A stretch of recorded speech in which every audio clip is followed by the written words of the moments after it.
Good Shabbos from Mali Ephraim in the Jordan Valley.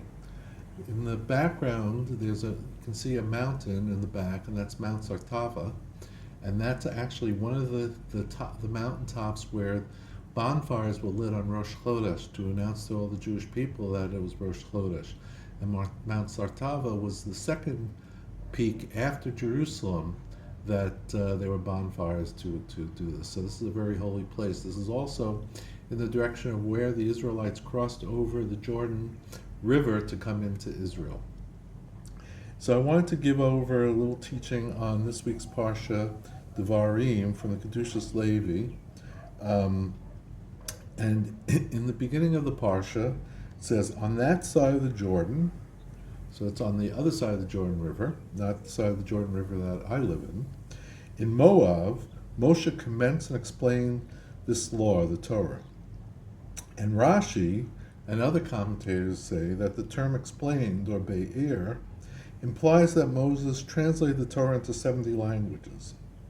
Now the question is, why did Moses translate the Torah into 70 languages?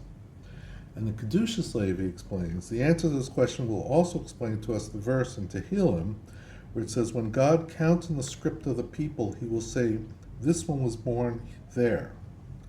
And Rashi continues to explain, the underlying principle here is as follows.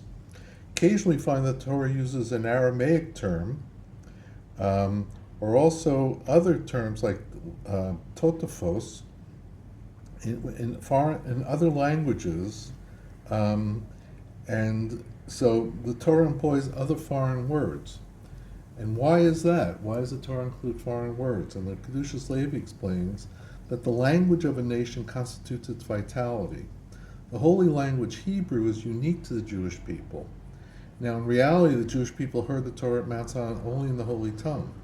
But God, who foresees all that will occur, realized that the Jewish people would eventually be exiled. For this reason, he inserted foreign words into the Holy Tongue of the Torah, so the Jewish people would have some grasp of the vitality of these nations. Thus, the Jewish people would be able to survive exile. So in other words, the kedushas Levi is saying by inserting foreign words into the Torah, when the Jewish people went into exile and heard these languages, when they saw in the Torah that there was a word in that language in the Torah, this would help them survive and keep the Torah. kedushas Levi also says that this is the allusion in the verse God counts in the script of the people. It intimates that in the Torah, God uses words from other languages in order that, quote, this one was born there, so that the righteous will prevail. For the righteous are alluded to by the term this, zeh. As our sages of blessed memory say, in Brachos, the whole world was created only to obey this one. The phrase this one was born there alludes to this idea. Namely, words from other languages were inserted in the Torah in order to enable the righteous to overcome the exile. And on this basis, we can also explain the phrase in Moab, when it says in Moab, when seemingly the verse could have simply stated Moshe commenced, without indicating the precise location. In the land of Israel, only the holy language was spoken, whereas in Moab, the land of the non-Jews outside the land of Israel, the Torah had to be translated into other languages to ensure Jewish survival during exile.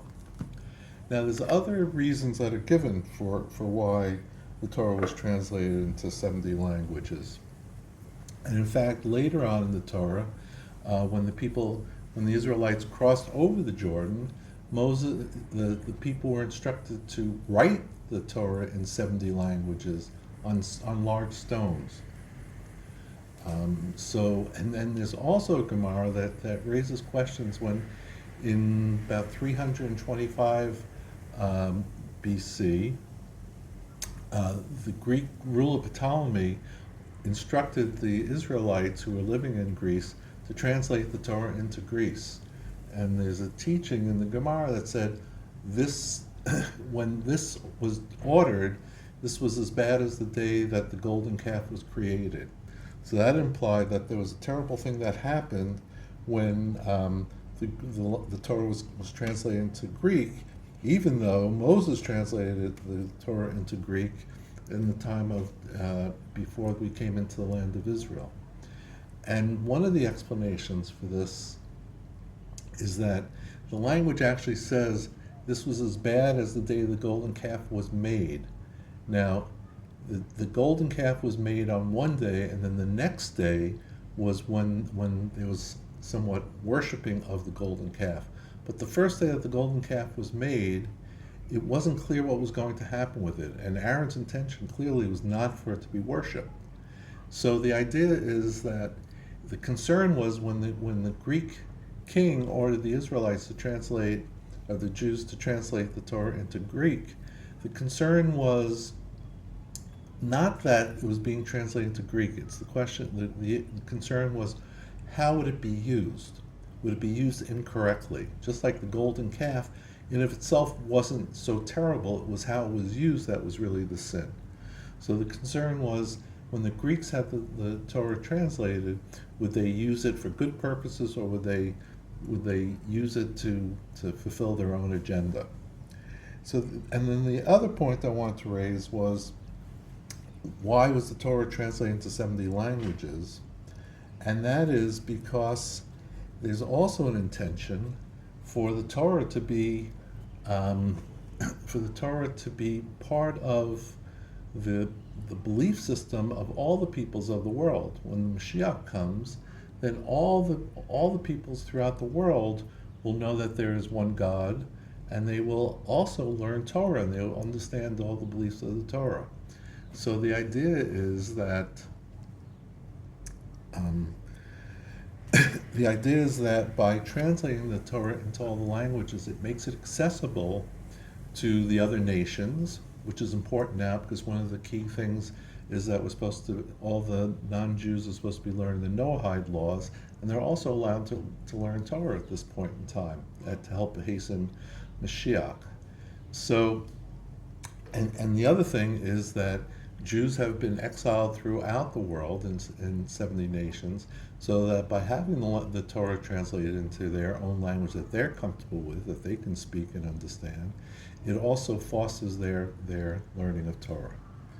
So I want to bless us all on this Shabbos Chazon before Tisha B'Av to know that the Torah is there for us, for all people. And the key, and when we say that the purpose of the Jewish people is to create a dwelling for Hashem in this world, it's through the Torah that we can do that. So may we be blessed to expand our Torah learning and to give it forth into the world. Good Shabbos.